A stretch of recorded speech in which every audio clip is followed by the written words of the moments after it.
to Wholesale Hotline, where we cover everything to do with wholesale real estate. I'm Jamil Damji. I'm Brent Daniels. And I am Pace Morby. And together we cover the most important parts of wholesale real estate. Lead generation. Conversion of sellers into contracts. And dispositions. Guys, remember when you're watching this show, do us a favor and squad up in the comments. Make sure that you are liking and subscribing to the YouTube channels and in the Facebook group Wholesale Hotline.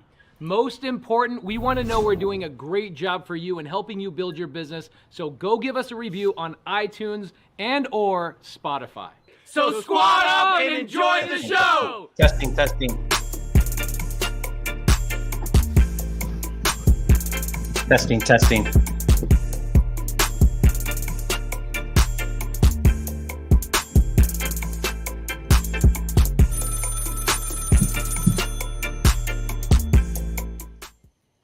Very good. Welcome to Wholesale Hotline number 217.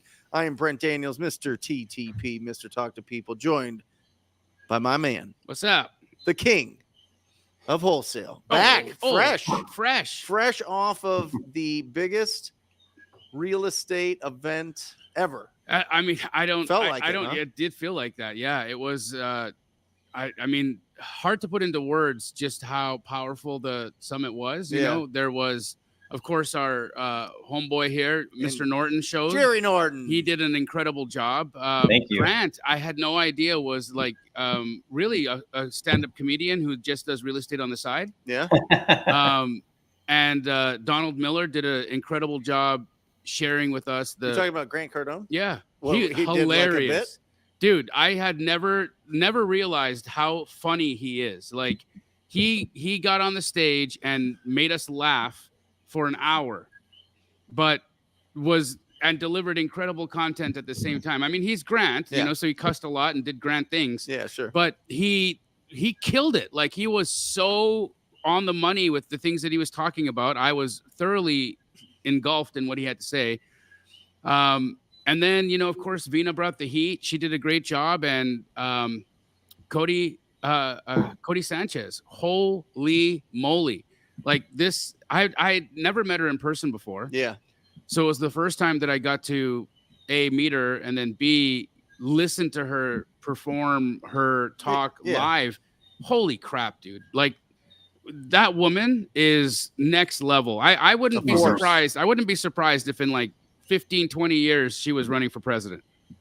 That's like the level of genius that I think exists in that brain of hers. And so I'm excited. It wasn't just the lineup and stuff. I mean, I've been to a fair amount of events, and you guys ran a first class event. I mean, everything felt like on point. It was so well. Yeah, it was so well organized. It was just I was just so impressed every step of the way with how you guys ran the event. It was fantastic. Thank you, Jerry. It was a lot of work. Big shout out to the entire New Reach squad. They all showed up and did a phenomenal job. Every person that was involved killed it. I mean, Bobby and Eric, bro. I always known Bobby was really good, and I've always known Eric was really good, but they shined. Like they were on the stage. They were creating edits like in small little breaks, putting stuff together in like record time, catching shots that were just remarkable. And like truly, it was the first time I'd ever seen. It was like two kids. I don't think Bobby has been happier off of a bike. Like just to see like how much joy he was having, you know, nerding out with his bestie over there, just, you know, doing what they do. So everybody killed it. Pat, oh my God, you know, Pat, of course, he's come into his own right as an MC, and his story was really interesting as well because Grant gave him a chance, you know, almost a decade ago. Well, and Pat, you know, shared that he was addicted to drugs and alcohol at the time. He was going nowhere fast. He was desperate. And Grant gave him that shot, put him on the stage at 10X, and then that led to him getting more gigs. And he had the opportunity to have a full circle moment where he got to thank Grant for giving him that shot because he was on that stage as the MC for that event, and he did a killer job too.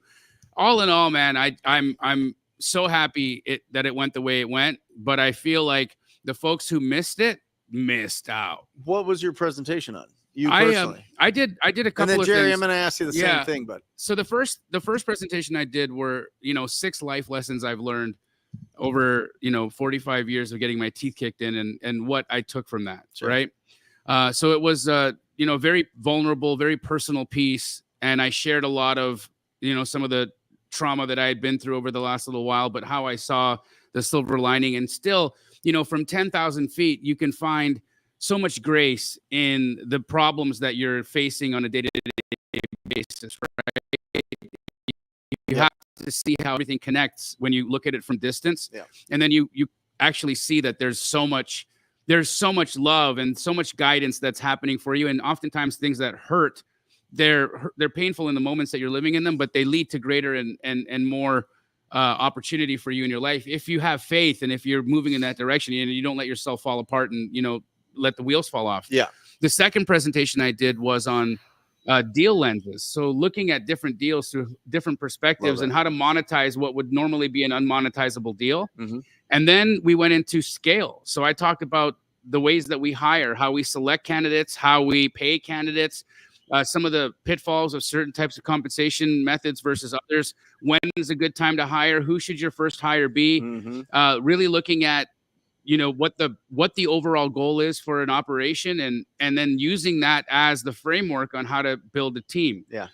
And I think a lot of people gained some valuable insight from there because we've got so many wholesalers that are doing well, and some have ambitions to build a Keegley type of show. Yeah. And then others are like, hey man, I'm really happy just having 3 people on my team and taking home $100,000 a month, know, and you've got to really be honest about what it is that you want. Do you want a lifestyle like Mr. Norton over here, where he can travel wherever he wants to go, as long as he can bring his, progeny of children with him. But he's got an incredible lifestyle, and his business fits his lifestyle. He's always set it up like that. He's a lifestyle investor. Running a shop like Keegley for a guy like Jerry Norton would be a nightmare. He wouldn't want to do that, right? But he's one of the most successful investors I know, and he doesn't need a Keegley. He can do all the things that he does and make millions of dollars in with a very lean team, and for the most part, running it from Puerto Rico with bad internet. Right. So if he's able to do that from there, everybody has the tools that they need to do what they're trying to do. You just have to have your focus, know what your goal is, and then work from that backwards, right? Have the end in mind and start building towards filling that end up. And if you want to be a lifestyle investor, figure out what kind of lifestyle you want and build it like that. So lifestyle first? It depends, right? I didn't choose that path, obviously. Right. I'm not a lifestyle investor. I'm a life sentence investor. I don't know what you call me, but I definitely chose the different path, right? I wanted big. Right. I wanted big. I want, maybe but that's part of lifestyle, don't you think? It is. Like, that's again, looking back at it now, when I see, of course, we built one of the most incredible companies. Would I do it again at that level? I don't know. Right. I don't know if I would have chosen that path. And again, I love it, but now in hindsight, looking at it, I'm thinking, man, I could have been just as wealthy, and I could have had a lot more free time. Yeah. But you do what you do, and I did what I did, and I'm still grateful that I've had every opportunity. Yeah, but you love the action. I love the action. I not everybody does. Not everybody does. I get it. Yeah. Jerry, what'd you talk about? Yeah, so I talked about how to increase your risk tolerance was kind of the focus of my presentation. And I basically broke down how risk, the way I define it was risk is things might go wrong or bad things might happen. And then I talked about to succeed in real estate or to really grow as a real estate investor, your income and your success, you have to be able to tolerate that anxiety and stress and sleepless nights of the risk that you're taking on. Right. And a lot of people tend to run from that or hide from that, or they think something's going wrong, or human nature is to try to avoid anxiety. Like if I'm feeling anxious at all, then I gotta just stop. I gotta stop this from happening. When reality is that's just very normal. And the people that continually progress are the ones that are able to sit in that anxiety, act in spite of it, right? Move forward, even though you feel fearful or you're scared. And then I kind of laid out a roadmap, sort of like what Jamil did, where I kind of laid out steps where, assess where you're at, operate one layer higher until that becomes comfortable. And then you can go one more step higher. And over time, you'll gradually progress until you're doing bigger things, bigger deals, taking on more risk, managing it all really well. But it's basically, start where you're at, and it doesn't matter where you're at, just start where you're at and have a plan to continually climb the ladder and your ability to manage and tolerate that risk. One of the best things about Jerry's presentation, if I might add, because I went out into the crowd and watched it, he was really honest. He was very honest about his projects and his learning curve, because he takes on some of the most difficult projects and construction projects in the game, right? When you're building the type of luxury product that Jerry builds, I mean, you're talking about a buyer pool that's extremely finicky, that has a taste that, I don't live in that type of a home, right? And I know, Jerry's rich AF, but even he's a modest guy, right? Like, so he may not even be putting some of these materials in his own private residence. Right. Yeah. And so when you're building for that type of buyer avatar, you're taking big risks. And, he was very real about, hey guys, here's a deal where I barely broke even. Here's a deal where I think you lost on your first one. Yeah. He lost money, and he talked he spoke the honesty about it, right? And then he's like, okay, well, what did I learn? And then he took that and parlayed it into his next one where he broke even. And it's like, what I really loved about that is it showed people the reality of how this goes. Guys, you're gonna get to bat and you're gonna strike out. Mm-hmm. And you're gonna and hard times are gonna happen, and you have to have the resilience to pony up and get back at bat and try again, because the next time he did, grand slam, millions of dollars made, right? If Jerry had sat and said, nope, I'm done, lost money, broke even, I basically lost for the last 3 years. But no, he went up and did it again, and he had a spouse. He has a spouse that supports that. That's also hard, right? Like, how many people have a family structure where you lose a couple $100,000, don't make money the next time, and then when you come home and say, hey, honey, I want to try this one more time, she's like, yeah. And then I had the chance to have a really great conversation with Anne-Marie in the back, and I understand why. She's incredible. Yeah. So it's just really cool, man, seeing all of that in real life, and all the people, just, so many of them are in the studio right now. And that was really special. The community out there is just too beautiful. Yeah. Well, you see people posting everywhere, right? Yeah, it was bananas. That was my feed for the whole week was everybody. Huh?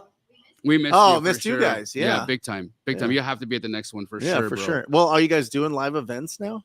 We're gonna do it. We're gonna do a 25. Because it's a lot. People don't understand. People show up, you get your badges, you go in, there's seats, there's all that. Like, every single part of that process is planned by somebody and costs something. Oh yeah. The total cost of that event was $3 million. Yeah. Oh, I believe it. That is not a joke. Right. And so, but yeah, we're gonna do 25. And Jerry and Pace and I were talking. It's like, how do you make Squad Up Summit 2025 better than what we just experienced? That's gonna be the $1 million question. How can we top what we just did? I have no idea. Yeah. No clue. But we got Pace Morby, so we'll figure it out. Yeah. We got a creative genius in our back. If anybody could, it would be Pace, right? Yes, sir. Yes, sir. That's awesome. Jerry, so you were gone last week. You were at Squad Up. What are you working on right now? Are you still doing the hotel? Are you still doing flips? Are you still wholesaling? Like, how do you do that all remotely? I think people really want to know that.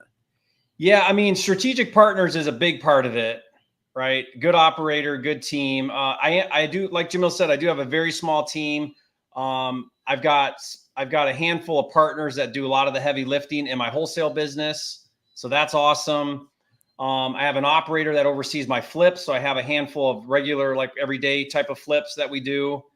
And then I've got 2 big luxury $6 to $8 million projects that we're working on. One's still going ground up, and then the other one we're working on design plans right now. And those are both in Puerto Rico, right in my neighborhood. So I got those 2 projects. And then the hotel, we're still working on the hotel. There's we got more we're doing there to get it. You know, we're occupied really well. So all the rooms and everything, we have an event center. So we're starting to book that out and do a lot of events there, which is what the whole vision of it was. But we still have some more stuff. We're going to do the rooftop, and we're going to take some space out of the restaurant and make an ADA unit because we don't have that. And we need to have that. So that'll be still a project that'll be ongoing probably for another year or so. So what's your job? Is your job running, raising the funds? Is your job the vision? Is your job design? Is your job just hiring the right people to take care of all of that? Like, how do you do that all with 10 kids and Puerto Rico and traveling and going to Montana and doing, you know what I mean? Like, yeah, I have to really force myself not to get in the weeds ever. And if I'm on a meeting with my team and it gets anywhere down in the weeds at all, I'm like, hold on, everybody. I either got to leave this meeting or we got to change the direction, because I cannot be on this meeting unless I thought it was supposed to be some high level. If it's not, then you guys carry on. I got to go, because I cannot operate anywhere other than very strategic with all the things going on. And even then, like I'm averse to meetings. So I'm really, my team would love to have more meetings than we do. And I'm like, you guys got to figure it out. You got to figure it out, because I can't get on a meeting with you. Yeah, but Jerry, like 20 years ago, you were like digging holes in Detroit. You know what I mean?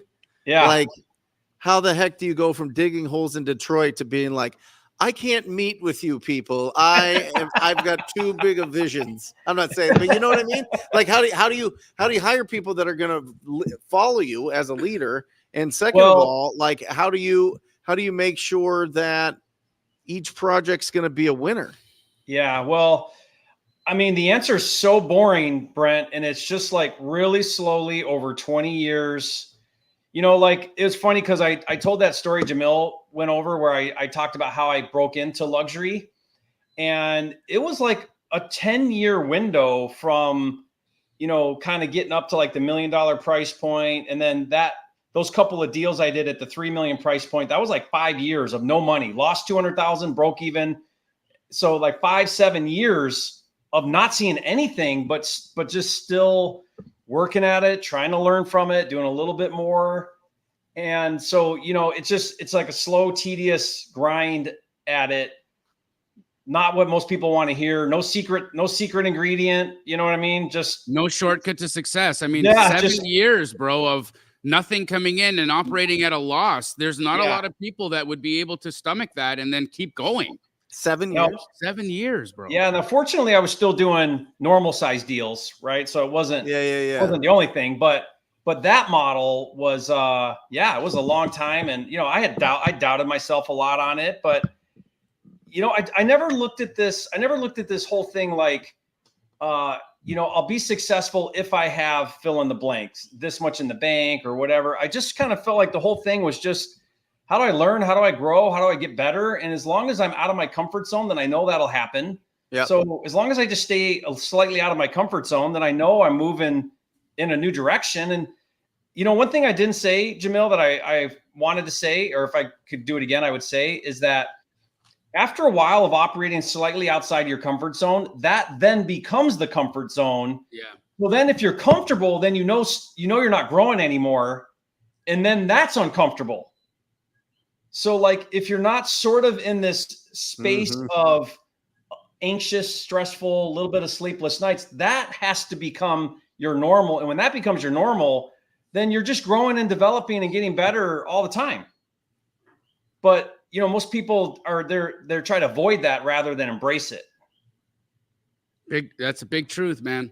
And it's real. It's like that in anything, right? Even when you're working out. I mean, you know, look at you. How many times have you hit a plateau? You don't get arms that big and not have broken through extreme plateaus, right? You can't. Like, you have to stress yourself and switch things up and change up the workout and, you know, do some stuff. And so he's exactly right. If you find yourself in a situation where things are like feeling a little bit comfy, a little coasty, it's time to F stuff up. Yeah. Make it hard. Find a challenge. Well, I also think it goes back to what is your earning potential in your lifetime?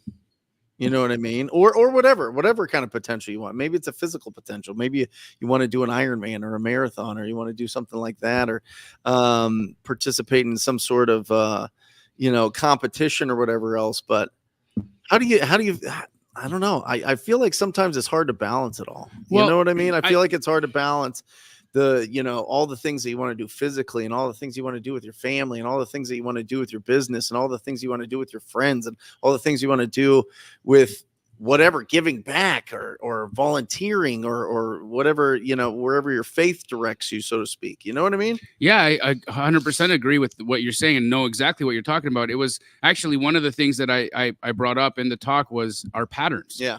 Right. Yeah. And is that we all have these specific patterns that we wake up and do unconsciously throughout the day. Right. Like, look at let's talk about when you drive from your house to your office. I asked the question to the audience, how many of you have ever gotten into your car and got in, drove to your workplace and have no idea how you got there? Yeah. Right. But every day. Right. Yeah. Literally every day. Yeah. You didn't kill anybody. Right. You turned on your blinkers when you changed lanes. You stopped at every red light. You followed all of the traffic rules, right? Everything was fine, yet you were a complete zombie. And what is interesting is that when we're in these patterns, right? When you're in a predictable pattern of your life, well, that pattern now becomes a subconscious program, and you're no longer there. The autopilot takes over. Yeah. And so many of us have our lives set up in ways where autopilot's running 95% of the show. So if you're looking at the contents of your bank account, right, understand that the work that you're doing right now is a pattern. How you're showing up and what you're doing right now to generate income is a pattern.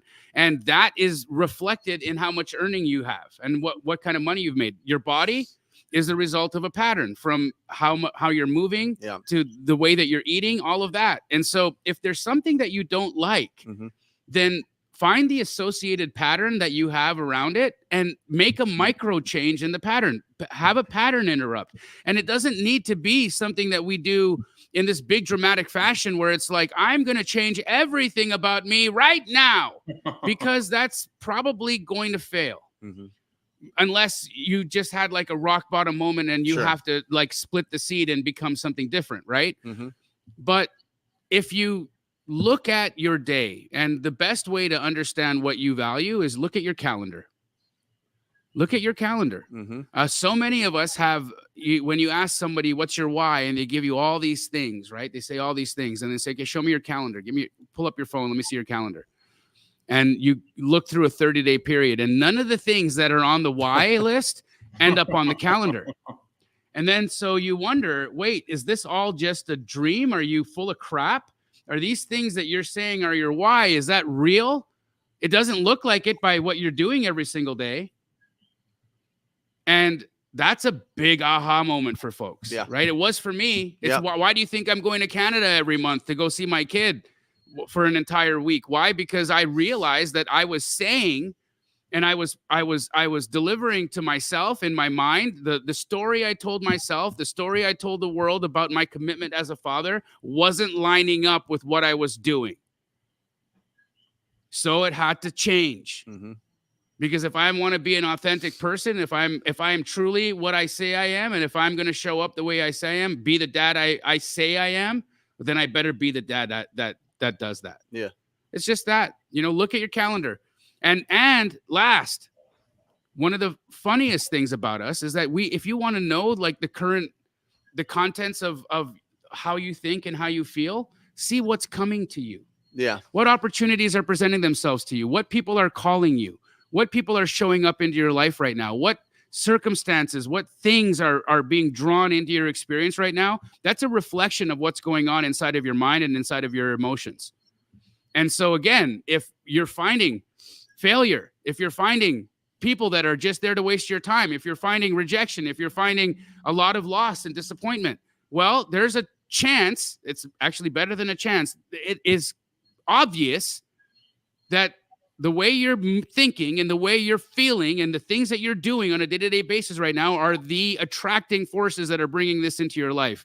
You make a little micro change here, a little micro change there, let those changes compound, and then see See what it looks like in 60 days. See what comes knocking. Mm-hmm. And what comes knocking is going to be very different. That's how we change. You know, Jamil, I think you said something really, really key there. What you did when you talked about how you were showing up as a dad, you were willing to self-confront. Yeah. Willing to self-confront. And be honest about it. I wasn't going to lie to myself. Most people aren't willing to look in the mirror and say, can I feel good about the way I'm showing up in my business, in my marriage, as a parent, whatever it is? Can I feel good about the way that I'm showing up? Can I sleep with myself at night knowing that, and have integrity with myself around how I'm showing up in this area or that area? And most of the time the answer is no, and it should be no. And if you're willing to do that confrontation, right, and ask yourself that question, look in the mirror and ask yourself that question and be honest with yourself. And when the answer is no, then the next question is, what changes do I need to make? And that's the only way you can lead in a path of self-improvement, is if you're first willing to even confront yourself about it and be real with yourself about where you're at, and make it okay. Just, it's okay. This is where I'm at for whatever reasons, but where do I want to be? And am I willing to make some changes now? And that's the key there. Otherwise, you're just not even aware of it. Most people aren't even aware. Yeah. Something that was a big perspective change for me was my grandma moving in next door to literally next door to my house is an assisted living house. And I hate it. Because every time you walk in that door, you are faced with your mortality. Yeah. You know what I mean? Yeah. And then all of a sudden it's a bunch of 80, 90-year-olds sitting around, basically just, waiting to die. Waiting. But it's like right there. It's right there, Jamil. Yeah. I'm 42 now. It's right there. And there's so much life to live and there's so many things to do, but it's like right there that it's like, I get out of there and it's like the sun is brighter. There's a breeze. The birds are chirping. I'm just like, oh my gosh. You're in the shimmer. You know what I mean? You're in that place of presence. I'm because just telling you. you feel it. Your whole spirit drops into your body you get real. My grandmother moved in there, and I love it because my kids get to see her. We push her around the street, and she goes to the soccer games and everything. Right? You push her into the street? Yeah. Just she's like. She needs some adventure. You know what I mean? Hey, navigate that, Grandma. Yeah. but it is. It's a really interesting perspective to go back and be like, holy cow, that thing that I was worried about doing, or the thing that I was like, should I go do that, or this thing that it like goes away, it evaporates because it's like you got this much time. You know what I mean? This much time to really go bananas. And I hope that they'll, squirt us full of all sorts of good stuff and we'll live, a couple, decades longer in our generation, but who knows? You know what I mean? And, but what I do know is, the calendar, what is it filled with? And we were talking about it before. They say that, the happiest people spend the least amount of time at home. Do you know that? No. Isn't that interesting? The happiest people spend the least amount of time at home. What's that? Because they're traveling. They're out and about. They're on adventures. They're doing stuff. They're going places. They're getting out of their comfort zone and seeing what the world has to offer. They're getting new experiences. And so if you're I think just to kind of pull this all the way back to real estate and wholesaling and doing your first deal and going out there and trying something new for the first time, just this week, just embrace it. Like really see it as a project and an incredible opportunity to just wrap your arms around this fear and anxiety and kind of the whole thought that maybe somebody's going to reject me or somebody's going to get mad at me or whatever else, and just embrace it and see what happens. And just know that like you only have a certain window of time that you're going to be financially able to, provide value to the world. You know what I mean? And so what do you think that is? What do you think the prime of our existence, male and female, what do you think those like key decades are? Like, you think it's from like what you leave 30 to It 70. depends on the books that you write. It depends on the videos that you make. It depends on the audios that you make. It depends on the experience that your children have. You know what I mean? Like it all passes on, and you hope each generation kind of levels up in their ability to really serve. I mean, you see these billionaire families, they don't have jobs. They're like they run, you know, they do philanthropy all day long. You know what I mean? Right. You know, you go and hire high-powered people. There's some very wealthy people at Bo's school, and they run all of the fundraising and all of the, you know what I mean? They run all of the events, and they do all those type of things. And so, from how much time do we have from, like, you know, we're 15 cutting lawns, like type of when thing. when we really start getting into our stride, right? Like I think somewhere along the lines of like, there's a lot of young people that are doing great things in here. Like how many people do we have in the audience right now here that are in their 20s? Can I see a show of hands? I mean, look, this is incredible. Yeah. Like, look at this, right? One more time. Look at that. Awesome. When I was in my 20s, I wasn't sitting in a podcast studio listening to people talk about real estate, right? So obviously folks are getting involved earlier and doing things at a much more accelerated pace. I think has a lot to do with the internet, and has a lot to do with you know, people just having an access to more information and seeing that there's greater things available to them, so they're starting earlier. But let's just say you're in your prime between the ages of 20 and 60, 65, right? 60, 70. But that's like, it's 50 years.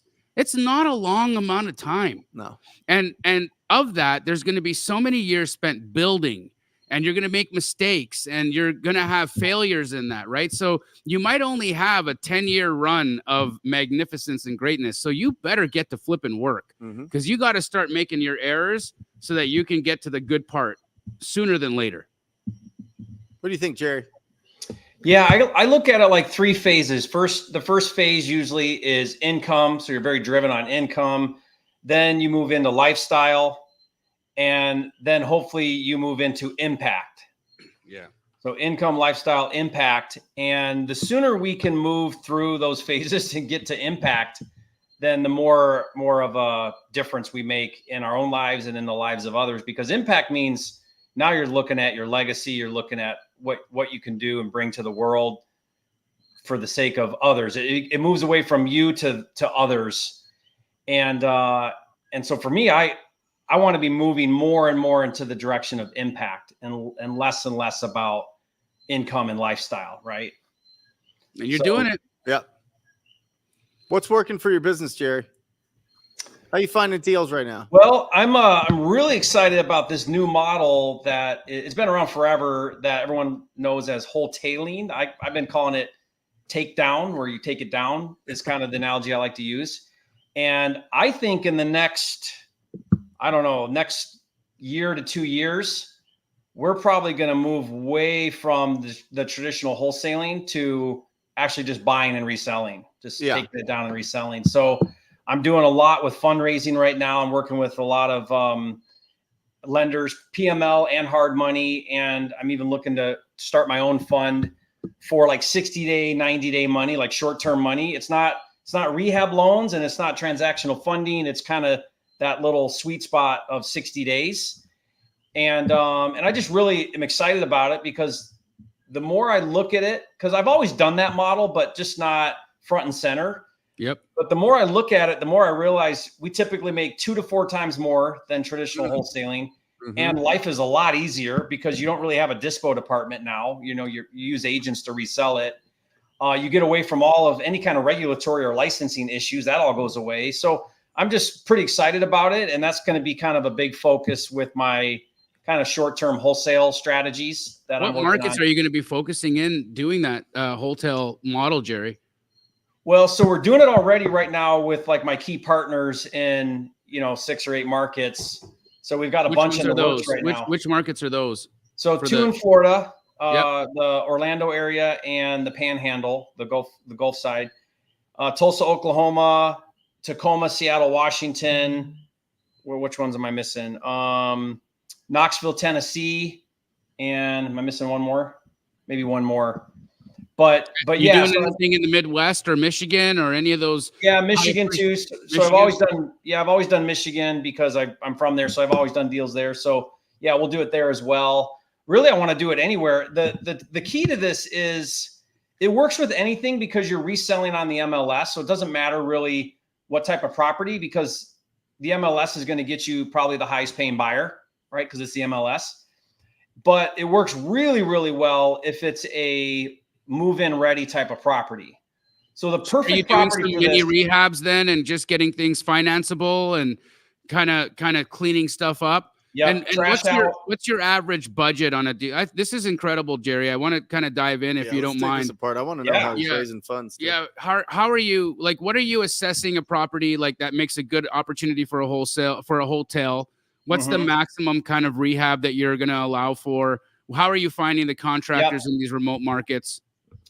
Yeah, so the model works really well at 70% of as-is value, not ARV. So you no longer do ARV, it's as-is value, and as-is needs to be adjusted for like a quick sale. So our goal is within 3 weeks, we have a contract on the resale. Okay, and then we factor 10% is to all costs. So I factor about 3% on the closing fees to buy it and resell it. We got a little bit in there for trash out, cleaning, maybe a little bit of a punch list. And then we've got commissions at 4%, 1% to the listing agent, 3% to the buyer's agent. That may change with the new stuff. We'll see how it rolls out. And then about 3% in funding of the sale price. When I say those percentages, I mean percentage of the resale price. So about 10, 11% is going towards cost, and then a 20% buffer for profit. Now, it works at 80 cents, so like a 10% profit works fine, but the other 10 is your buffer in case it doesn't sell for as much, or a buyer wants concessions, or they want you to do something. You've got a little bit of room there, sort of like we do with Innovation. But that's the model. 70% of as-is value. I got a home run deal if I can buy at 70% of as-is value. And the perfect properties are where it's occupied and it's messy, because now you buy it, they move out, you clean it. It looks like a totally new property now, right? Compared to what it did before. Sure. And so then you're just reselling it. You're not really doing much to it. I don't want to rehab. This doesn't work if you're rehabbing. The other factor is access, right? I mean, if we have a lockbox on a vacant house as a wholesale, we're selling that for top dollar, 100%, right? Yeah. If we have squatters in the house, no access, no photos, you're not making as much. No. Right? For sure you're not. But that would be a part of what I think Jerry's talking about to do in the hold time, right? Is, if whatever the issues are, if there's some, minor updates that need to get done, or, big things like an AC needs to get replaced or whatever, just the things that an inspection would find. And then if there are occupants that you need to have removed, dealing with that. There's a lot of states right now that are bringing in legislation to quickly remove squatters. I believe that's happening right now in Arizona as well. It's already been passed in Florida, which I'm very grateful for. My goodness, this whole How about scam. Cali? Not yet in Cali, but the scam, like the squatter scam, is just insane, right? Like somebody can just go, and what they're doing is they're finding vacant houses that are listed for sale on the MLS, and they're seeing what's vacant, and they're breaking into that house. Then they just create a fake lease. And when the police or the listing agent comes to show the house and there's folks moved in, they're just saying, well, I got a lease. Somebody rented it to me. Take me to court. And nobody has to, like, they don't even have to show who signed this lease. Were they even allowed to lease it to you? Nope. You have a piece of paper in your hand that says that you're supposed to be here. Now it's a court situation. And in a place like California, it could take years. There is a house in Beverly Hills right now that I've been following the news story on. There's a house in Beverly Hills where a guy did that. It was for sale. He somehow gained access to the house, moved in, changed all the locks, and started turning it into a nightclub. He is running a nightclub out of the house and charging admission and having these like crazy parties every night. And the entire block is losing their mind because they're up until like 6 o'clock in the morning going with like loudspeakers and just like completely causing a ruckus. And there's nothing that can be done. Oh my gosh. You want to know how long this has been going on for? 2.5 years. No. 2.5 years. How? Crazy. How? That's in wild. what world is this okay? Where the property owner is standing outside saying, I can't get into my own home. I can't remove these people. He's talking to the police officers and he's like, this is my house. Yeah. I've never granted permission for these people to be in here. How is it that we can't get these guys out of there? That's the law. It's insane. Wow. So, Jerry, I love it. So buy the properties, own the properties, get title to the properties, get them cleaned up, put them back on the market, sell it as is. You're still looking for cash offers for properties that need renovations? Yeah, if it's, I mean, that's not your ideal property. It'll still work, but ideally it can get financing, traditional financing. So it's a move-in ready. Ideally it's dated, you know, but it's still functional and someone can move in. That's the best ones. Those are the best ones. Sure. Yeah. And the key so, to the whole, how do you determine model, the key to the whole model, and this is where I'm aggressively raising money, is 100% funding. Yes. So I've got a couple lenders right now that are doing mine for 100%. So they pay, and the payments are deferred until you sell it 60 days later. Yeah. So now this is like a no money deal. Like and they're non-recourse loans, right? So that you're not even on the hook but of course you've got great relationships with these lenders. You're never going to leave them holding the bag or, you know, taking a loss.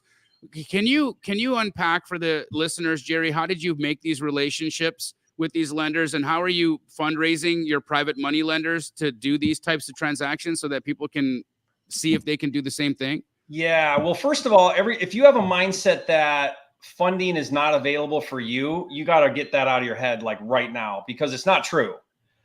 First of all, most hard money lenders will lend to your very first deal. They'll lend to you on that deal. Yep. Because like Jamil said, they underwrite the deal, not you. That's why it's hard money. So if you get hit by a bus, they're going to take back that property and resell it and be made whole.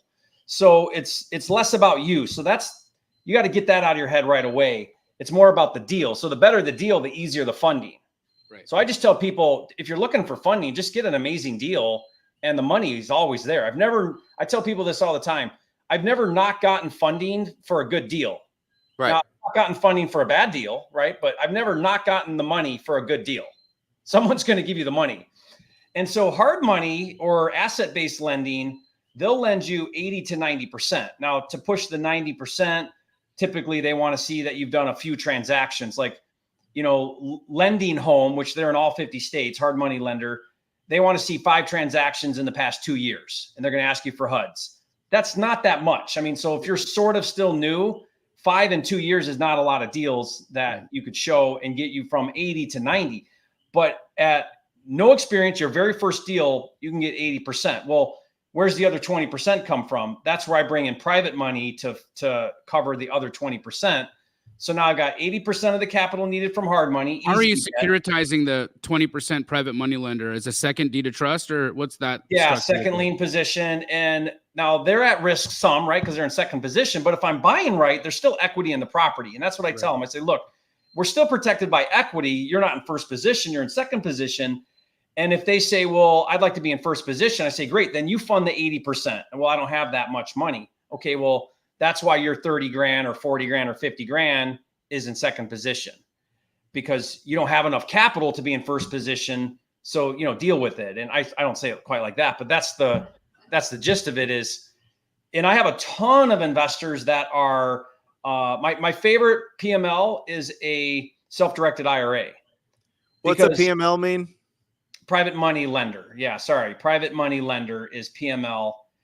So my favorite is a self-directed IRA, because, you know, if you worked in corporate America for 10 years, you have 25 to 100,000 in your IRA. You can self-direct it and lend it in real estate. And there's no better application for it than that. Like, that is what it's designed for. You have a company that you refer people to, Jerry, for unlocking the money trapped in an IRA? I like Equity Trust just because they've been around forever. They're well known. They're easy to work with. And they can move your money in about 2 weeks from wherever your custodian is now into the self-directed.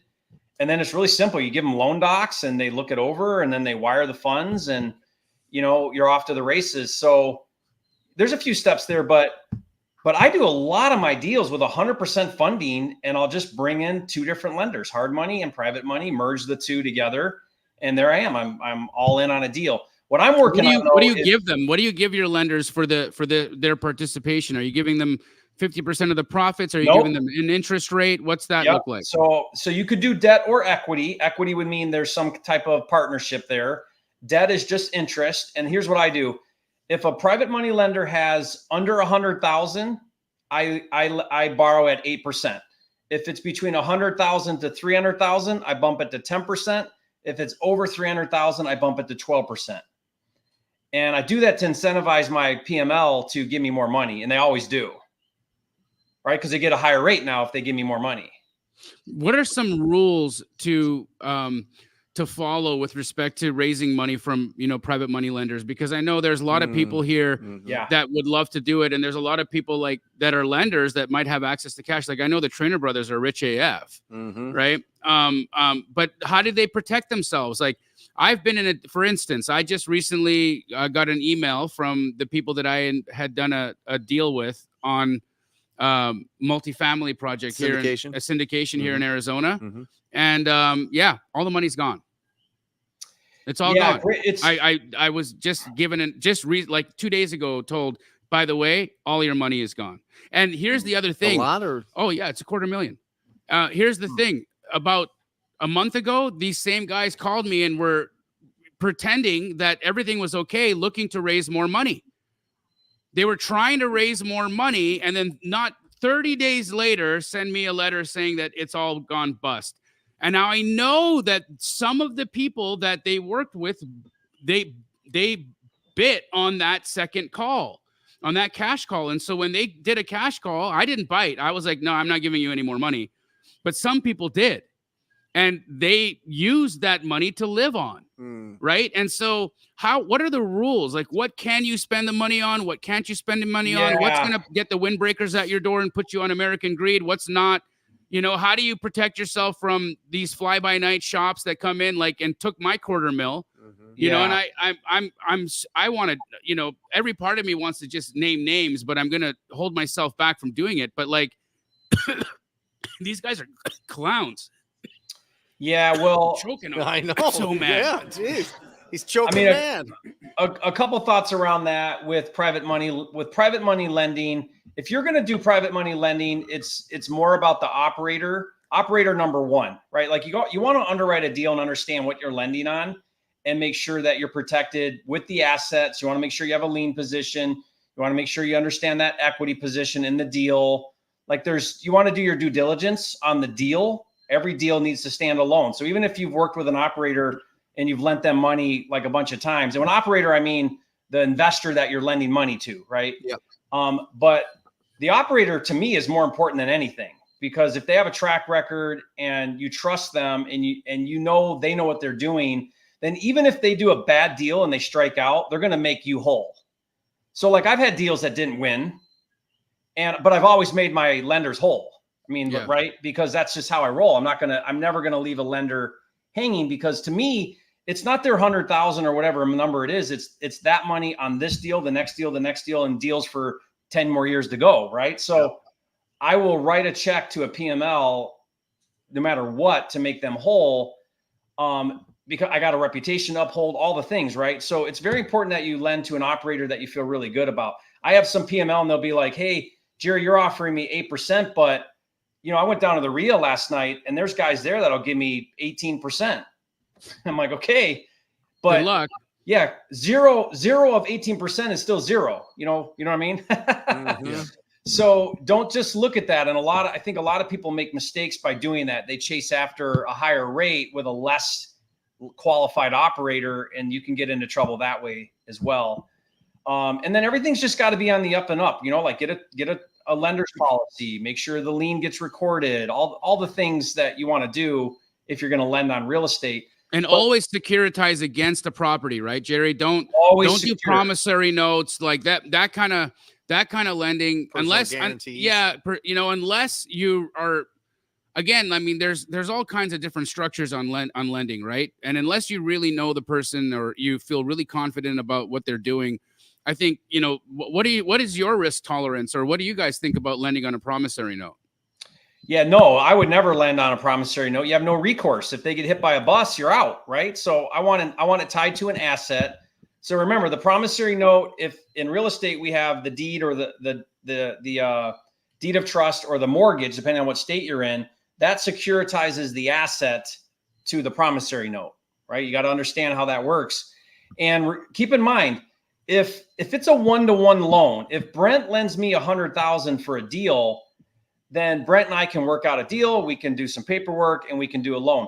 If Brent lends me $100,000 and then I turn around and lend it to Jamil, or I use that money for some type of thing, that's where the SEC is involved, and that's where you go to jail, right? Like you cannot take people's money and then reinvest it into things. But a personal loan is what we're talking about here with private money. So it's them lending you on a deal, securitized by the asset. That's okay. That's why hard money lenders have to be licensed and regulated, because they're pooling money into a fund and then lending that out to you and me. And that's go to jail if you do that wrong. You know, it's interesting. I had a conversation. I'm actually releasing this video tomorrow. A lot of us in the real estate industry know Tony the Closer, very controversial figure who has called out a lot of these scams, right? A lot of these bad actors that have been out there taking people's money. And I had a candid conversation with him. Right? He came over to my house in LA and we sat down and talked. And, you know, I actually really enjoy the guy. Like he was speaking facts. And, you know, he was talking about one of these scams from one of these people out in New Jersey. I'm going to not, you know, name names, but I think a lot of us know who I'm talking about, the little fat guy out of New Jersey. He was raising money from people on the same house. What he was doing is he was going to one guy and saying, hey, you know, give me a loan on this property in Paterson, New Jersey or whatever. And then he would go to another guy and say, hey, give me money on this property in Paterson, New Jersey. And then he would do that 10, 15, 20 times. Right. And so he had all these people that thought they were securitized against this one property, only for all of them to find out that he didn't even own the property anymore. Right. So, he got arrested. Right. And he's facing trial soon and will very likely do some, you know, 10, 20 years in prison for his misdeeds. Right. How do we protect ourselves against that? What kind of due diligence would you be doing, Jerry or Brent, to keep yourself from getting caught up in a situation like that? I mean, again, understand your operator, make sure that title's doing their due diligence on, you know, who's on title. Are there other liens on this property already? You know, you just got to really make sure you're checking all the boxes when you're doing the title report. Yeah, make sure if you're doing you're a title lend report. Money on a property, get the title report. Who owns it and what liens are on that property? Right. And it's so easy to get a title report, right? So what do? You call a title company, you pay them the $15 or $20 that it costs to run a title report. Well, it should be going through title anyway.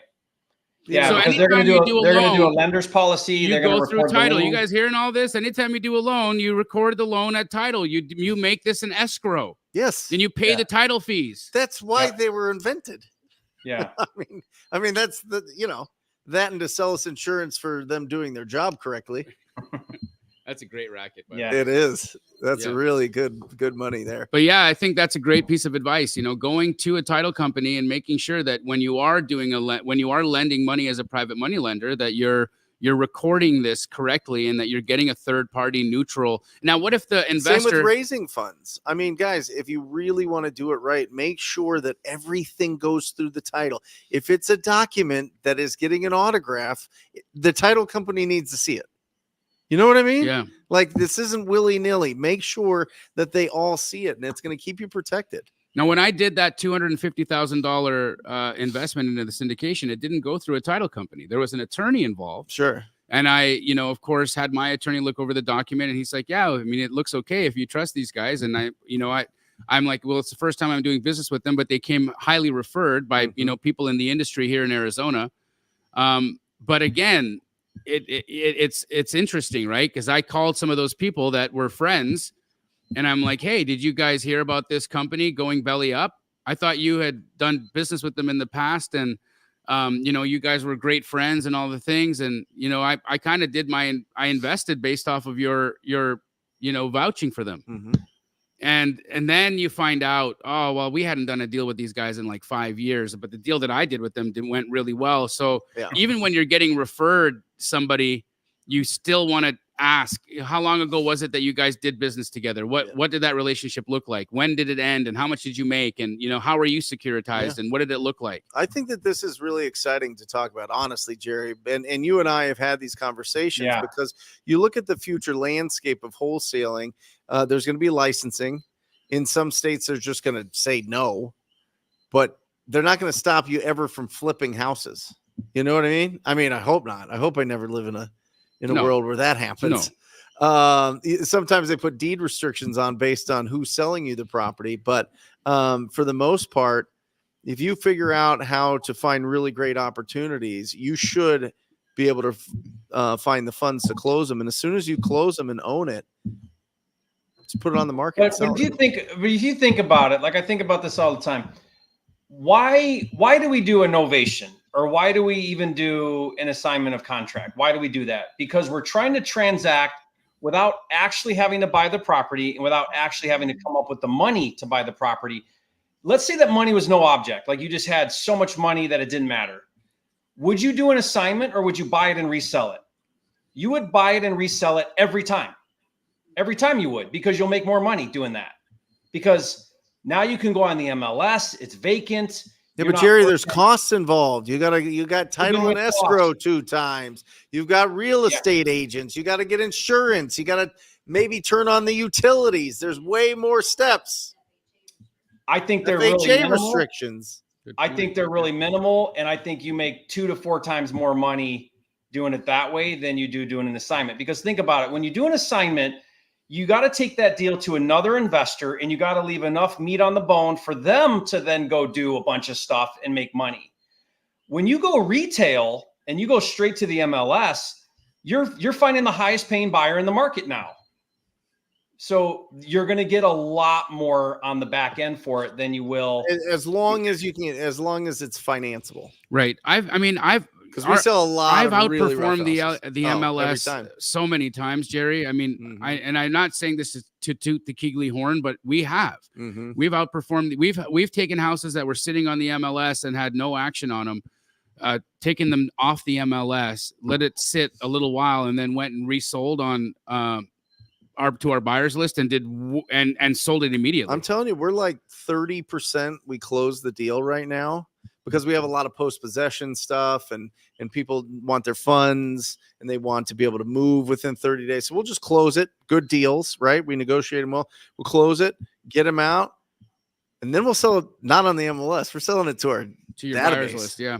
I'd love to do like some kind of a thing with you, Jerry, where maybe we took a couple of similar homes and we do a case study where, we'll just do a straight out assignment and see what the net is on that and the time and the opportunity cost of holding the money up and all that versus a wholesale. And let's kind of map it out and see what did it look like? And, how much more did Jerry make and what was it involved? What were the pieces involved? Were there headaches? Did you find a head in the freezer? Like what did we, what did you deal with?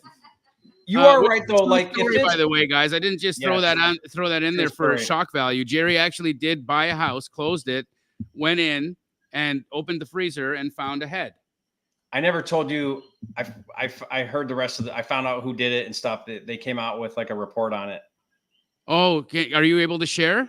I think so. I mean, no one's told me I can't. So, well, what happened? Okay, so the seller was a widow and a young adult.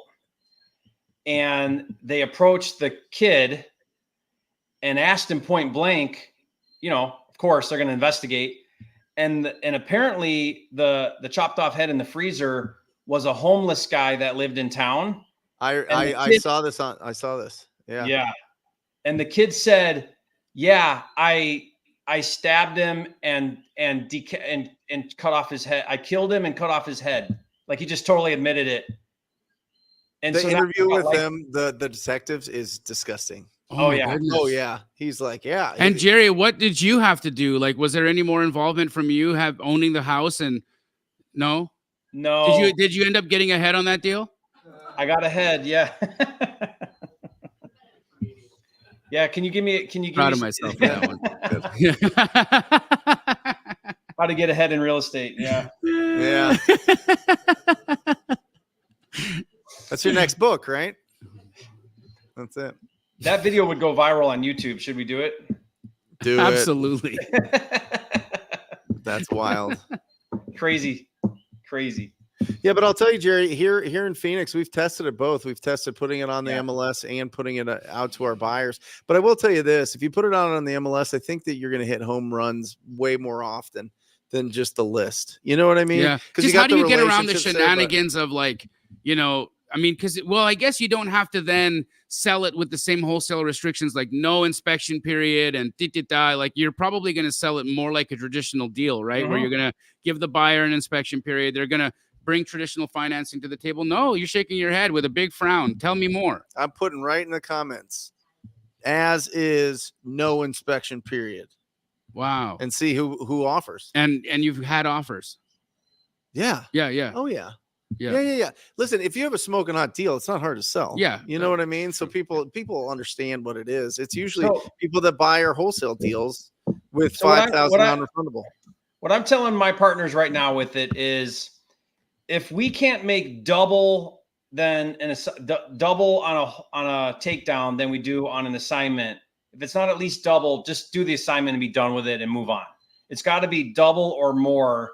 How are you determining that you're going to be able to hit a double? Like, we're just running numbers. Like, okay, well, if we fire sell this thing on the MLS and we get a buyer in 3 weeks is our goal, after we pay all these fees, which we know our cost, right? Because our costs are our cost. What do we think we'll net? Now you don't know for sure, right? But what do we think we'll net? And is that anticipated net more than double an assignment? If it's not, just do the assignment. If it is, then let's take it down and try. And that's kind of how we're approaching them. So I'll give you an example. We had one, this little house in Florida, and it was like, we had it at like 62, or no, we had it at 60. So we had it at 60,000. And I said, okay, let's dispo this thing hard. So we dispo it, do all the things, outbound, everything, right? Worked it hard. And we had a 12K buyer. So we had a 72K cash buyer. Okay. So 12K, great. I normally would take that all day. Mm-hmm. We said, okay, let's not, and let's take it down. So we take it down, put it on the MLS, and all we did was cleaned it out. That's it. We didn't do any repairs, nothing else. We just cleaned it out, new pictures, MLS. Sold it for 98. Sold it for 98 on the MLS. 98. Wow. Yeah. What market was this in? And we net 25. Okay. So I would have done 12, made 25 instead. How are you compensating your dispo, or how do you compensate your team when you do something like that, right? Because, you know, that becomes a thing. I know for at least at Keegley, our dispo people are heavily reliant on us being able to give them really good deals. And when we have a huge opportunity for them, it's like I feel like I'm taking off the plate of my employee, which I don't ever want to do, right? And so how do you compensate them, and how do you kind of get around that, you know, the salty feelings that somebody might have on your team because you haven't let them have the opportunity to sell it and you went to the MLS instead? Yeah, I mean, great question. We're not full steam where we've eliminated dispo altogether, so we have enough going on to where they're okay. But I'm trying to figure that one out too. Yeah, because you take it away from dispo when you do that. Yeah, he's kind of looking at you like, well, I was like really waiting for that deal. It's a great deal. Yeah, and I would have loved to be able to sell it. You know, which is, and of course, then there's also the added benefit or the disadvantage of what you do to your buyers list when they don't see those really great deals, right? Like one of the things I love to do, Jerry, is send out, you know, these smoking deals that train my buyers to continue opening my email. And if I'm only selling the deal that is, you know, not going to get me a double on the MLS, then I'm now training my buyers to kind of mute me because they're not seeing anything really, really, really special on my email. It's just the average deal, right? Which they can find anywhere. So that is problematic, I would think, right? Because you don't want to train your buyers to ignore you. Yeah, I mean, I've got a little bit different philosophy where I try to find a new buyer on every deal. And what I worry about all the time is if I keep going back to the same buyers, then pretty soon I'm not finding the highest paying buyer in the marketplace. Okay. So we kind of have some rules with dispo where it's like, you know, we're not just like in Brent's office, they're like, if it's Jamil, we screwed up. If Jamil's the buyer on this deal, we messed up because we know we left money on the table. Yeah. And I know that you guys have had conversations. Look at he's all red in the face right now because it's true. It's true. I mean, It's this is 100% true. this is a Cody Hoffine rule here, where you don't want to be a cash buyer employee where you're working for the cash buyer. And a lot of people get lazy and they just take their deals back to their same buyers rather than find the highest paying buyer in the market. So, and listen, I think when you're starting out, we sold It's a lot fine. of deals together. Lots a of lot deals of deals together. I loved you know? it. It was Yeah. And great. then Jared Vidalis is like, "Hey, you want my whole buyers list?" And I Yeah. was like, "Oh, Sure. okay." Yeah. yeah. We just traded. So, yeah, I think when you're starting out, if you have somebody that can help you dispo it and get it through the finish line and make sure that it goes as smooth as possible, it is huge. Are you working any yeah. secondary markets right now? I know Jerry just rattled off a few. Where Just are all you? of Arizona, really. Okay. I mean, we're in some smaller markets in Like Arizona Benson just and because things like that. like Bisbee, Bisbee. the Which those are great. Dewey Those are Humboldt. great as well, Brent, to Those- take yeah. down. To take down in those small towns. Those are great. Well, Jeremy sold. We sell to like the same 3 guys that buy in the outskirts. You probably know exactly who they are, and they literally did nothing but close on it, relist it, and made like $80,000. And Yeah. Jeremy's like, "What are we doing?" It's like, man. Yeah. So then that's become your strategy in those smaller No, secondary markets. I'm still not. Still but I wholesale. could. Yeah, you could. Yeah. I mean, I could if I was convinced. I just But Small Josh market. Josh Keating in the comments is that's another thing we're doing is we're telling our dispo, hey, get your license because you might dispo this traditional or we might list it, and if you're licensed, you can get the listing. So that way you're still feeding dispo either way. Yeah, that's a great point. I actually we used to do that on the houses that we would flip because that would turn into a point of contention too. The app would force the deal, and then we're like, we want to flip this one, and the dispo team is just like, come on, guys. Yeah. We're like, no. You'll get the listing when we put it on the market. And then they were like, yeah, great. Awesome. So then they would make way more money on it than they would have made if they had just dispoed the deal as a wholesale deal. Yep. And I think, when you put it on the market, Jerry, you're typically working with a realtor contract, which has significantly more disclosures and more avenues to be able to back out of a deal. So you have to really be good at the contract language when you're listing it and making sure that you're removing and making the disclosures that you need to based on what you're signing there. Because some of these, I've seen some of these contracts. Yes. Every state's different. And it's wild. Like in Michigan, you can just put a big X through the seller disclosure and say never lived in, and you're done. It's so easy. But not everywhere does that, What about septic tanks and the inspections? Right. And here in Arizona, it's the seller's responsibility to do that. Right. Septic inspection. Yeah. Right. Yeah. Yeah. So again, I think you introduce a few more moving parts. You also get rid of a few moving parts, like dispo gets simple. But whenever you take down something and own it, you inherently take on liability, right? Because now you own it. So something could go wrong and you're funding it. So you got that now. So it better be like twice what you're wholesaling it, or don't do it. Just wholesale. I remember the biggest just to sign it letdown we had was we closed a house. And I get a call on Christmas Eve from the wholesaler that sold me the house.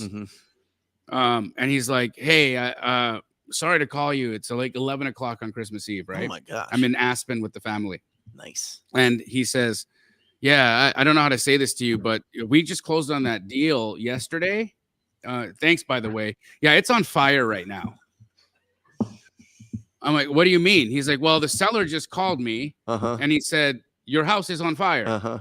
And so I wanted to call you and tell you your house is on fire. I'm like, well, so now what do we do? Yeah. He's like, I don't know. Maybe you're going to want to call the fire department. Merry Christmas. Why are you calling me? Call the fire department. Yeah. And he hung up. Right. And I was like, my God, good thing. Yeah. We had insurance on it because we closed on it with hard money.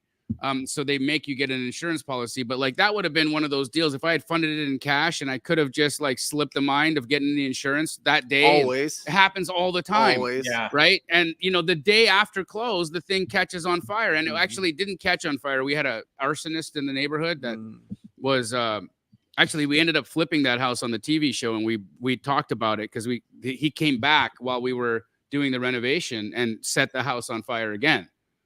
Just had Did they catch him? Eventually, yeah, we caught him on tape. It's a weird vibe. It is Weird brain. Right? Yeah, yeah. You just burn a house down. Yeah, just kind of. It's just like something in him just likes to see the fire. I think it's like arson. I don't understand arsonists. I don't either. It's an interesting sickness. Go to like a fire show or something. Yeah. I don't know. But yeah, guys, you tell us, Jerry. Yeah. So the liability issue is a real thing for sure. Yeah, we had one at the auction that burnt down. Yeah, we bought it at the auction, got the insurance on it, burnt down immediately. Yeah. Somebody was mad they foreclosed and just lit it up. Lit it up. It's wild. Yeah, there's some there's some more moving parts there, Jerry. But I think long-term strategy wise, sure, if you can raise funds on these, you can close on them, which means that you feel really confident going. If you're going direct to seller, you can go and tell them the process and exactly what's going to happen. And there's no surprises that sometimes pop up when you sell it to somebody else. Yeah. You know what I mean? They go on vacation and they didn't initial one page and that has to get done and you run around. It goes a few extra days and the seller's pissed off. So you definitely have way more control. You also have way more risk. Well, since we're on the subject of, selling on the MLS, why not just list equitable interest on the MLS and wholesale it through your escrow period of the deal, right? Because essentially you'd be doing the same thing that you're doing minus the clean out, right? If you have a relatively clean deal and you disclose to your seller that you'll put it on the MLS and you have a nice flat fee brokerage to work with, some of these brokerages will list for you for $1,500 flat. And they'll actually put your phone number in the listing so that when a buyer calls, they're calling you direct. Now, what are your thoughts on that process and selling like that? That's same idea with the novation. The problem with that, Jamil, is it's just not clean. I mean, we have right now a novation we're doing in Winston-Salem, and it's $100,000 difference. Like we put this thing up and we had like 20,000 views on Zillow in like the first day. Wow. We've had like 20 offers. Like that's like one of your YouTube videos. Yeah, it's an awesome deal. Like I think it's $115,000 novation. Well, guess what? The seller called up, pissed off. Yep. And the seller's like, dude, I knew there was some equity in here. I had no idea that you guys would sell it. I see what it's listed for. You guys are making all this money. And now here we are talking to the seller about, hey, you know what? We signed a contract and you agreed to this. And what is it? And they don't have to come to title and close. And so they can just decide, I'm not going to sell it. Dude, they can unwind it. Yeah. So my partner's like, Jerry, what do I tell them? What do I do? What do I do? And I'm like, dude, you have to take this serious. Like if we just tell this seller, well, too bad you signed a contract, he can unwind this whole thing. And then what are we left with? Right. So like, yep. That's the nature of it though. Anytime you're trying to sell something you don't actually have legal title to, you just introduce a lot of challenge. And like most people I talk to, we do novations, and most people I talk to, they have like a 50% fallout rate on wow. Most people. Because it's so easy for it to go sideways with a seller. So same with that. Like if you're listing equitable interest and you're like trying to MLS an assignment, you can do that stuff. Like it works, but it's just not clean. It's just pretty messy. How much are you going to have to give him, Jerry? I don't know. We're going back and forth with him on it. What we're telling him that's when they go, hey, I want 60 grand more. So here's what he said. He said, I want more money. More. They do. He said, I want more money or I want you to close by Friday. And I'm like, we'll close by Friday. Oh, great. He gave you options. What's that? Yeah. He gave you options. That's great. Yeah. Yeah. But my point is like, here we go. I got to deal with the seller. And why am I doing this? Because I'm trying to do a no money deal. That's what I'm trying to do. I'm trying to structure a deal where I don't have to own it. I sort of assign it, but I'm using the MLS. I'm using a novation. I'm changing one contract for another contract. I got to keep the seller in play the whole time and keep him happy and don't let him go sideways on me. And it's like, oh my gosh, this is like all this drama. Why? Yeah. It's a great, it's hard to scale. Episode of a soap opera. Yeah. Drama deals are hard to scale. That's why you see like creative financing from like a wholesale model is very hard to scale because creative has so many moving parts to put a good deal together that how do you train a sales guy to be really good at putting creative deals together? It's hard, right? It's hard to get people good at doing novations. That's why you see people doing it, but I don't see people doing 50 a month like you can doing like an assignment Or flips. or buying it and reselling it. That you can scale.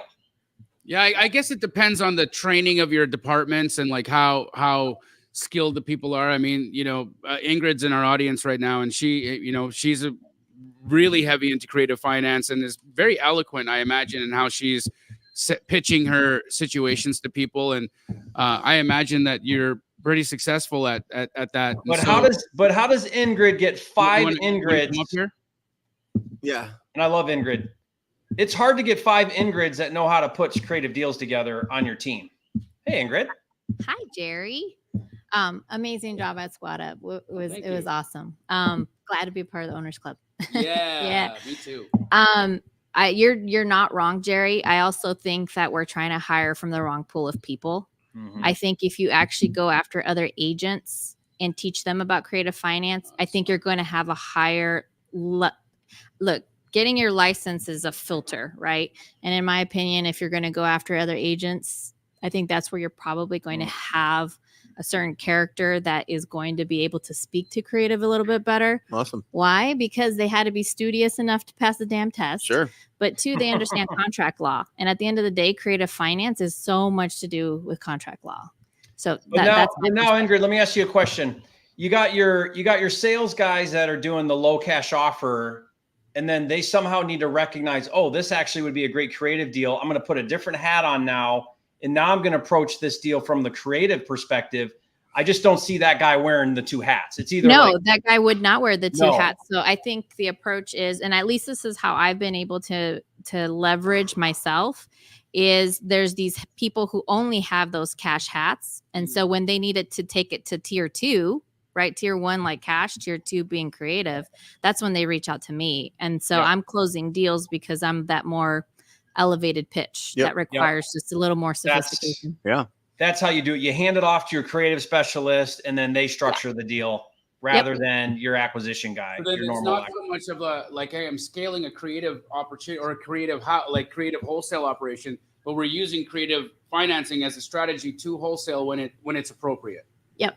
And then you're not really scaling that part of the business as one thing, but it's a tool in the toolbox so that you're not leaving money on the table on those deals that may not work with a cash offer. And by the way, you better have a creative specialist like on your team that can put it together.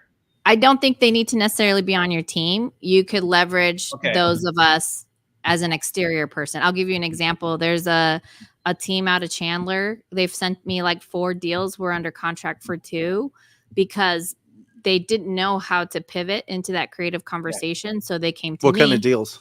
One of them is definitely a homestead buyer. Like it's not going to cash flow for an investor, but I had a few buyers who could go and close on those deals. What does homestead buyers mean? A homestead buyer is somebody who's a primary home buyer. They're not going to cash flow. They're meant to live in that house. So they're okay paying like at rent or even slightly above what they would pay for rent. Subto.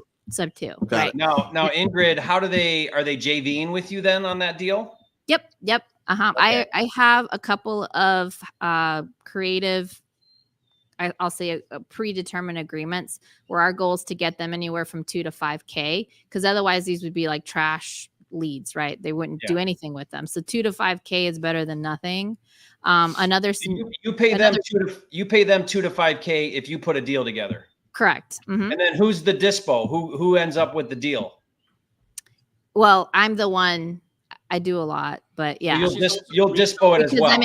Right, because I'm an agent. I have just a pool of buyers that I can work through. But the other approach that we've also taken, Jerry, is like my partner, Steven, who's in the audience, we flip. What's up? So we're doing subtails. We have 2 going on right now, right? We do too. Because you have built-in lending, excuse me. Yeah.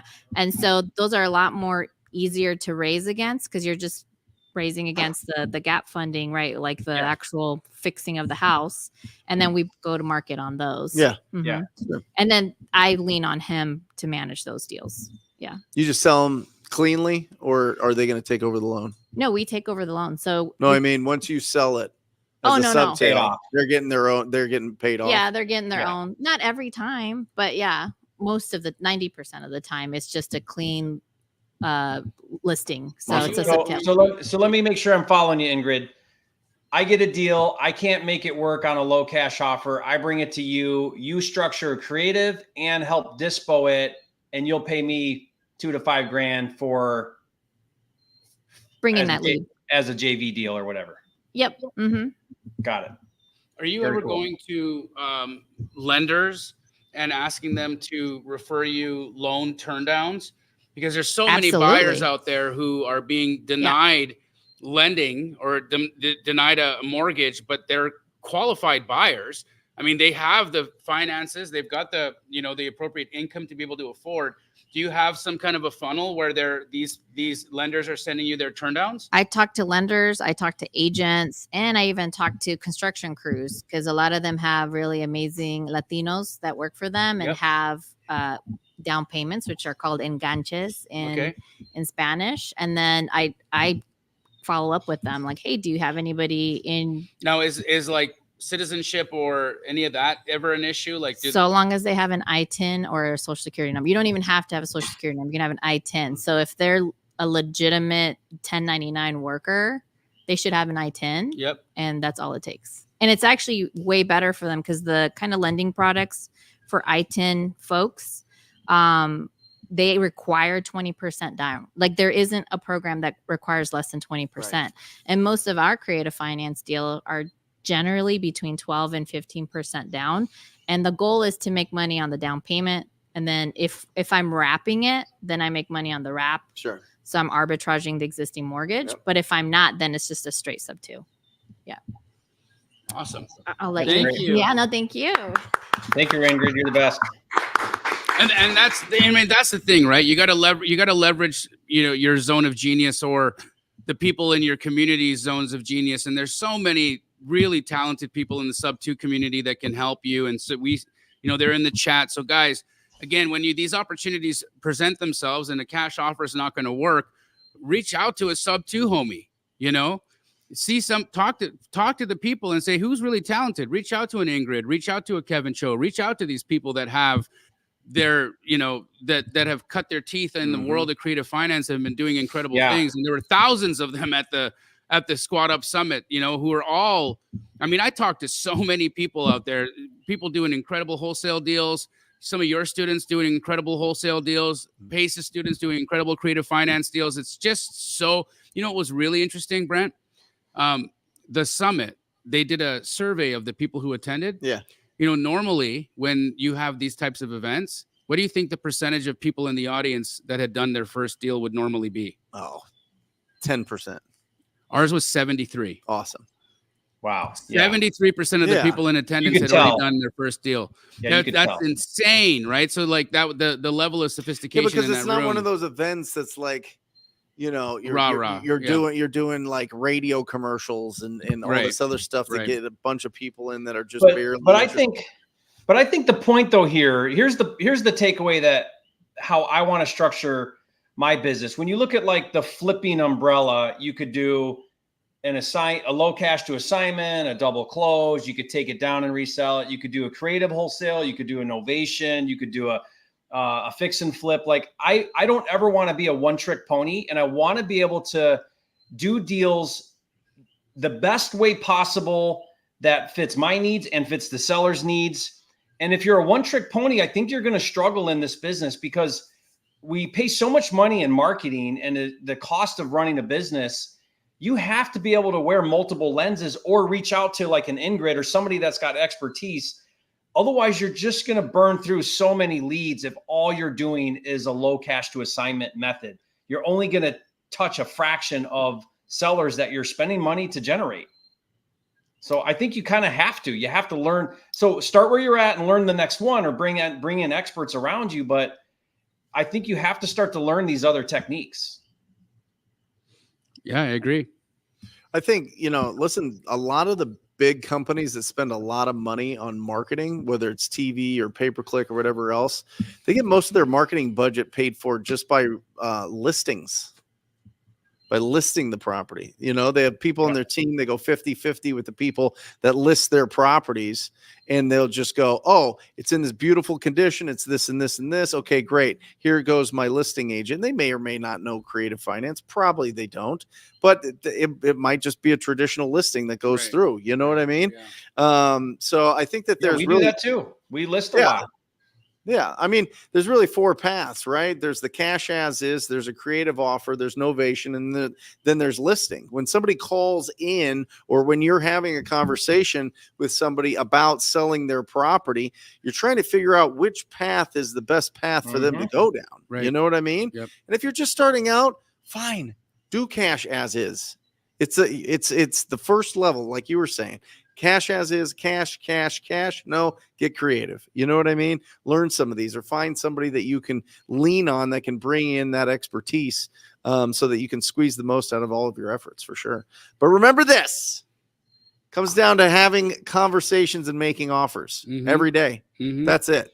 We could talk about every fancy technique there is. We could talk about all the different things that happen in title and escrow, and disclosures, and raising funds, and syndications, and developing in Puerto Rico, and all this. But nothing gets going until you have conversations and offers. Started your business. Yep. Started Jerry's business. Yes, sir. Started all of our businesses. Absolutely. Is conversations and offers. So make sure, listen, there's a lot that's thrown at you. There's a lot of books that you can read. There's a lot of things that you can listen to. There's a lot of creative and exciting people. Just have some conversations and make some offers with property owners and see what happens. Because the education comes from the results that you have. Absolutely. It comes from the experiences that you have, not from just sitting around and being the best at knowing which technique to whip out if you're never on an appointment. That's true. You know what I mean? Yep. So true. That's it. And those conversations can be with real estate agents. Absolutely. It can be with properties that are listed on the market. That's probably a great way to start building up your confidence in this business. Absolutely. You know? Absolutely. Wanted to just take a quick moment to congratulate all the people that joined us in the Owners Club at the Squad Up Summit. Brent, Pace, and I had been working on something in the background here for a nationwide title company that is standardizing the process of wholesale and creative finance. And we are going to be launching that in the next 30 days. And all of the people who joined us in the Owners Club are going to be owners with us in that title company, which is incredible. What are you going to call it? We're going to name it at our first retreat. Nice. And so they're going to have a hand in naming the title company. There's 3 choices: community title, standard title, or complete title. Oh. So we're not sure. We're going to let the owners decide what it's going to be called, but really exciting about that announcement that was made, and super excited about community camp and all of the things that we have coming up. What do you got on the fence? Wednesday, guys, we're going 3 hours live on the Brent Daniels YouTube channel.